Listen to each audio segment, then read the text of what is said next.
নমস্কার, আপনারা দেখছেন হুগলি আপডেট। আপনাদের সঙ্গে আমি উষা। আসছি খবরে। শ্রীরামপুরের বিধানসভার তৃণমূল কংগ্রেস প্রার্থী তন্ময় ঘোষের প্রচারে সামিল হলেন সাংসদ কল্যাণ ব্যানার্জি।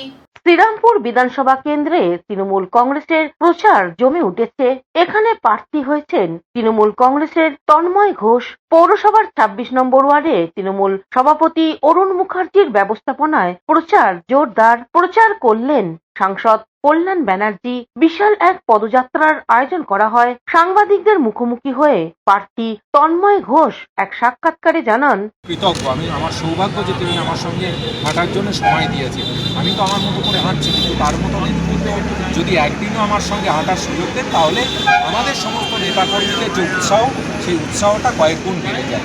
সেই জন্য কল্যাণকে ধন্যবাদ। আর তিনি নিজের মানুষ, ওরা ধন্যবাদ দেওয়া উচিত না, কারণ তিনি নিজের মানুষ হন, তাকে ধন্যবাদ দিয়ে ছোট করাটা উচিত। শ্রীরামপুর থেকে চন্দ্রনাথ দত্তের রিপোর্ট, হুগলি আপডেট। এখনকার মতন খবর এই পর্যন্তই। প্রতিদিন দেখুন হুগলি আপডেট। নমস্কার।